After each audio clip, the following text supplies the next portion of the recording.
प्रिय मित्रों, जय श्री कृष्ण। मैं हूं आचार्य डॉक्टर विष्णु कुमार मिश्रा।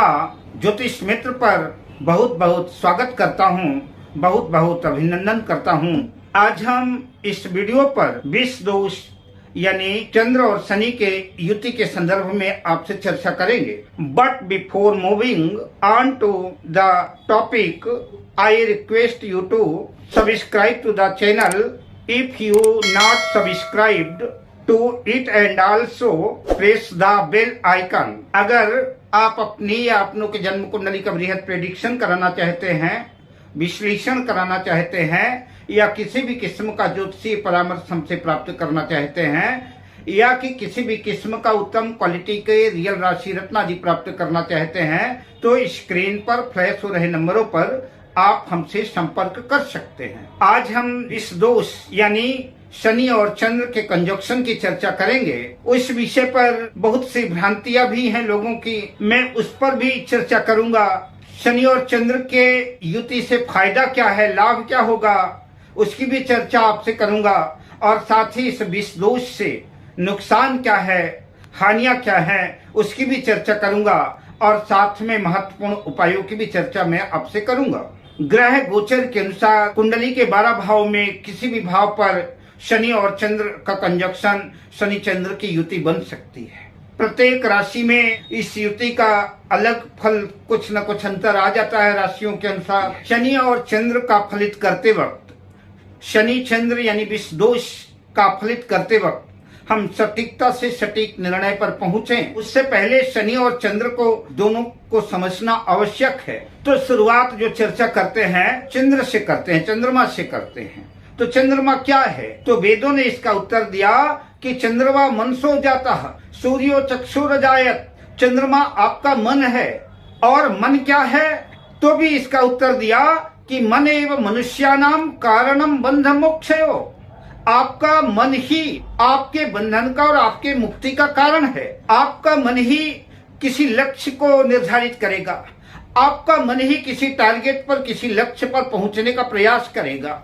सफलता के शिखर को स्पर्श करने के लिए मन की महत्वपूर्ण भूमिका है, क्योंकि बिना मन के कुछ संभव ही नहीं है। अगर आपका मन ही किसी काम को करने को ना करे तो फिर सफलता भला कैसे अर्जित होगी? तो इसलिए मन की भूमिका बड़ी महत्वपूर्ण है। ऐसी स्थिति में अगर चंद्रमा कमजोर है तो फिर जो है हम सुखद परिणामों की, सफलता की चर्चा भला कैसे कर सकते हैं? सृजन से लेकर के मृत्यु की अंतिम छोर तक मन और कर्म की दोनों की आवश्यकता है, दोनों की प्रधानता है। चंद्रमा मन है तो शनि कर्म है। अब अगर आपका मन काम करने को ना करे, आप अपने उत्तरदायित्व को पूरा ना करें, तो निश्चित रूप से स्वाभाविक है आपको असफलता मिलेगी। घर के उत्तरदायित्व का निर्वहन न कर पाएंगे तो स्वाभाविक है कि लोगों का साथ छूट जाएगा, आपके पास एकाकीपन आ जाएगा, आप अकेले पड़ जाएंगे, दीनता दैन्यता दबोच लेगी, आप अशांत होते जाएंगे, आपकी मानसिक बेचैनी बढ़ जाएगी, चिड़चिड़ाहट, मानसिक बेचैनी, मानसिक संताप आपको पीड़ित करने लगेगा, परेशान करने लगेगा। मेरा कहने का अभिप्राय कि चंद्रमा मन है, चंद्रमा विजन है, चंद्रमा दृष्टि है, चंद्रमा भावना है, चंद्रमा तरलता है, पंच तत्वों में जल तत्व है, चंद्रमा में अमृत तत्व भी है। और अगर जीवन में रस नहीं है तो जीवन नीरस हो जाएगा। चंद्रमा प्यार है, चंद्रमा दुलार है, चंद्रमा वात्सल्य है, चंद्रमा माँ का भी प्रतिनिधित्व करता है। सूर्य अगर जन्म कुंडली में आत्मा है तो चंद्रमा आपके प्राण है। इसलिए किसी भी जन्म कुंडली में चंद्रमा का बलवान होना, चंद्रमा का शुभ प्रभाव में होना बेहतर माना जाएगा। सुख, शांति, इमोशन सब कुछ चंद्रमा है। काल पुरुष की कुंडली के अनुसार जन्म कुंडली का चतुर्थ भाव कर्क राशि आएगी। चतुर्थ भाव से ही हम सुख का विचार करते हैं, मन का विचार करते हैं, हम चतुर्थ भाव से माँ का विचार करते हैं। जीवन में सुख समृद्धि बनी रहे तो चंद्रमा का अच्छा होना आवश्यक है। अब चंद्रमा के बाद हम थोड़ा सा सैटर्न को समझ लें, शनि को भी समझ लें कि शनि क्या है। तो शनि जहाँ हार्ड वर्कर है, हार्ड वर्कर से अभिप्राय काल पुरुष की जन्म कुंडली में दशम भाव पर शनि की राशि मकर राशि आती है। तो शनि क्या है? शनि कैरियर है, शनि कर्म है। और बिना मेहनत के, बिना परिश्रम के कर्म क्षेत्र में सफलता मिलना मुश्किल है। इसलिए शनि को हार्ड वर्कर कहा गया है। काल पुरुष की जन्म कुंडली में एकादश लाभ भाव पर भी शनि की राशि कुंभ राशि आती है। शनि को श्रम का, शनि को अनुशासन का, शनि को डिसिप्लिन का, शनि को कर्तव्य निष्ठा का, शनि को न्याय का प्रतीक माना जाता है। इसलिए शनि को न्यायाधीश भी कहते हैं, दंडाधिकारी भी कहते हैं। दशम भाव कर्म का भाव है, और अगर आप अपने कर्म को पूरी ईमानदारी से, पूरी निष्ठा से, पूरी लगन से, पूरी मेहनत से करते हैं, उसकी महत्ता को समझते हैं, आपको लाभ ही लाभ प्रदान कराएंगे। हर जगह जिस क्षेत्र में भी आप हाथ डालेंगे, अगर मेहनत करते हैं, परिश्रम करते हैं, तो निश्चित रूप से आपको लाभ होगा। शनिदेव इसकी गारंटी देते हैं। शनिदेव आपकी मेहनत का उचित पुरस्कार आपको देंगे अगर आप अपने कर्म को समझते हैं। गीता में भी भगवान कृष्ण ने कहा है कि कर्मणो हि बोधव्यम, बोधव्यम च विकर्मणः, अकर्मणश्चैव बोधव्यम, कर्मणो गहनो गति। अगर आपको आपके कर्म का ज्ञान है, आपके कर्म का बोध है, और आप पूरी ईमानदारी से अपने कर्म को करते हैं, तो निश्चित रूप से कर्मणो गहनो गति, आपके कर्म की गति बड़ी गहन है। उसके सुखद और दुखद परिणाम आपके कर्म के अनुसार ही आएंगे। इसलिए शनिदेव कर्म के कारक हैं। ज्योतिष में शनि को क्रूर ग्रह कहा गया है। शनि को न्यायाधीश माना गया है। अगर न्यायाधीश दयालु होगा, जजमेंट करने वाला, दया करने वाला होगा, तो भला फिर अपराधी को दंड कैसे दे पाएगा? किसी को अगर फांसी की सजा देनी है, किसी को मृत्यु दंड की सजा देनी है, और अगर जज दयालु होगा, फिर भला उसको दंड कैसे दे पाएगा? इसलिए शनि क्रूर है, कठोर है, निष्पक्ष है, कोई भेदभाव नहीं करते।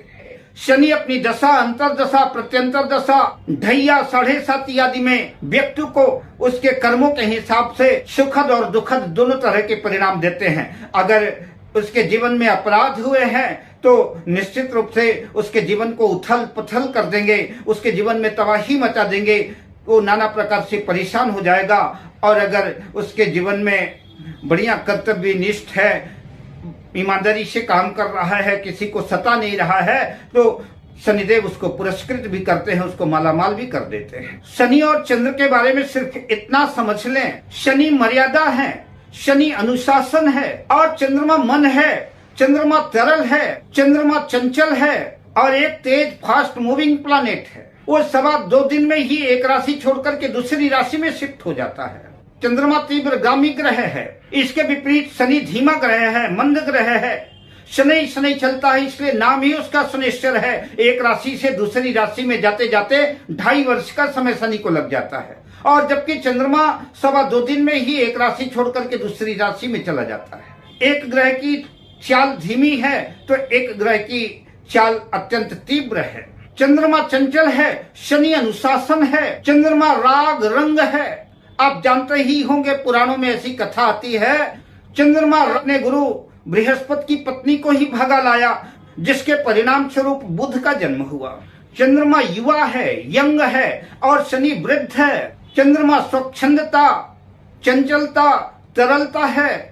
चंद्रमा राग है तो शनि अनुशासन की नकेल है, तो शनि वैराग्य है। चंद्रमा कोमल है और शनि कठोर है। जब कोमलता पर क्रूरता अपनी नकेल कसेगा, चंचलता पर मर्यादा का, अनुशासन का नकेल जब शनि कसेगा, राग रंग पर जब वैराग्य अपना शिकंजा कसेगा, तीव्रगामी ग्रह पर मंदगामी ग्रह का जब स्पीड ब्रेकर रास्ते में रोड़ा बनेगा, तो चाल धीमी होगी। तो ऐसी स्थिति में स्वाभाविक है कि असहजता महसूस होगी, कुछ निराशा महसूस होगी, कुछ अटपटापन महसूस होगा, कुछ छटपटाहट होगी। ज्योतिष में इस दृष्टिकोण को, इस योग को, सैटर्न और मून कंजक्शन को विष दोष कहा गया है। यह विष दोष अच्छा है या बुरा, यह भी मन का एक गणित है। हर व्यक्ति के अच्छा और बुरा सोचने का एक अपना एक नजरिया है। कोई विषय वस्तु किसी के मन को अनुकूल लगती है, अच्छी लगती है, वही चीज किसी को प्रतिकूल लगती है, बुरी लगती है। जैसे मन है लंपट, मन है चंचल, मन की गति अटपटी है, जहां आप नहीं पहुंच पाते वहां मन पहुंच जाता है। तो चंद्रमा है सौंदर्य, चंद्रमा है चंचल, तो चंद्रमा सारी मर्यादा को मिटा करके स्वच्छंदता से पूरे संसार को अपनी बाहों में जकड़ना चाहेगा, राग रंग में खोना चाहेगा, मौज मस्ती उसको पसंद है। तो सारी मर्यादाओं को तोड़ करके मनानुकूल रास रंग में डूब जाना चाहता है। किंतु शनि मर्यादा है, लगाम है, अंकुश है, शनि राग से रहित वैराग्य है। वह तो कहता है कि ब्रह्म सत्यम जगत मिथ्या। अरे झूठे संसार में कहाँ फंसे हुए हो, अपना मन भजन में लगाओ, अपना मन भक्ति में लगाओ, सत्य की खोज करो, सत्य को पहचानो, सत्य को जानो। जिस रास रंग की तुम तलाश में हो, जहां तुम समा जाना चाहते हो, यह एक धोखा है, यह एक छलावा है, यह जीवन का सत्य नहीं है, यह जीवन का यथार्थ नहीं है। सुबह को बचपन हंसते देखा, फिर दोपहर जवानी, सांझ बुढ़ापा ढलते देखा, रात को खत्म कहानी। तो शनि चंचल मन पर ब्रेक लगाता है, स्पीड ब्रेकर बनकर के सामने आ जाता है कि अपनी स्पीड कम करो, अपनी चंचलता को कम करो, मर्यादा पे रहो, मर्यादा का अंकुश लगाता है। और जो लोग हाई स्पीड पर चलने वाले हैं, उनको स्पीड ब्रेकर अच्छा नहीं लगता। शनि कहता है दुर्घटना से देर भली, और चंद्रमा कहता है कि परिणाम चाहे जो कुछ भी हो, भला परिणाम की चिंता कौन करता है। हम तो अपने सुख के लिए, अपनी चाहत के लिए, अपनी लिप्सा के लिए कुछ भी कर सकते हैं। तो चंद्रमा मन है और शनि कर्म है।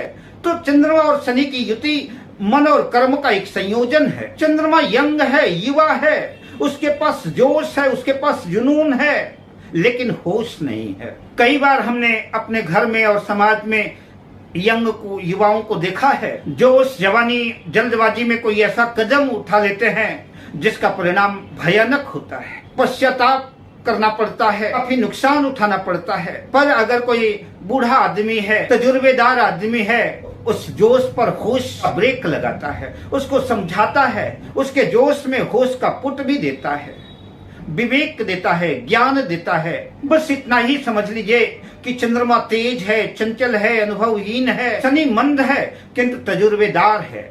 चंद्रमा जोश है और शनि होश है। मंगल की कोई भी राशि हो, चाहे मेष राशि हो, चाहे वृश्चिक राशि हो, दोनों राशियों में शनि और चंद्र की युति भयानक डिप्रेशन, मानसिक तनाव देती है, चिंता देगी, अवसाद देगी। संभव है कि जन्म कुंडली में अन्य ग्रह स्थितियां ठीक ना हो तो भयानक दुष्परिणाम भी हो सकता है, क्योंकि शनि और चंद्र की युति जिस घर में है, उसका स्वामी, उस घर का मालिक मंगल है। और मंगल स्वयं धैर्यहीन है, मंगल उतावला है, मंगल के अंदर भी जोश है, होश नहीं है। मार पीट, कलह कलेश, लड़ाई झगड़ा, सहनशीलता का अभाव, परिणाम की चिंता न करना, ये मंगल का स्वभाव है। और जैसा कि आप जानते हैं कि मेष राशि में शनि नीच का हो जाता है और वृश्चिक राशि में चंद्रमा नीच का हो जाता है। शनि और चंद्र का कंजक्शन जलचर राशियों में भी, कर्क राशि, वृश्चिक राशि, मीन राशि में भी अच्छा नहीं माना जाता। चंद्रमा अगर शुक्ल पक्ष का है तो जातक का मन स्ट्रांग रह सकता है, उसके मन में स्थिरता रह सकती है। और चंद्रमा कृष्ण पक्ष का है तो उसका मानसिक स्तर कमजोर होगा, उसको मानसिक पीड़ा झेलनी पड़ेगी, अवसाद का शिकार होना पड़ेगा। हर राशि में, हर भाव में, हर ग्रहों के संपर्क से यह युति, शनि और सैटर्न और मून का कंजक्शन का प्रभाव थोड़ा बहुत बदलते जाता है। चंद्रमा दूध है, दुग्ध है, और शनि नमक है। आज तक कहीं भी दुग्ध और नमक का कॉम्बिनेशन नहीं देखा गया, नहीं पाया गया, सुना भी नहीं गया कि किसी ने दूध में नमक डाला हो। और अगर नमक डालेगा तो दूध का अस्तित्व समाप्त हो जाएगा, दूध खराब हो जाएगा। शनि को जहर भी कहते हैं। दूध में एक बूंद जहर पड़ जाए तो उसका भी परिणाम आप समझ सकते हैं कि क्या होगा।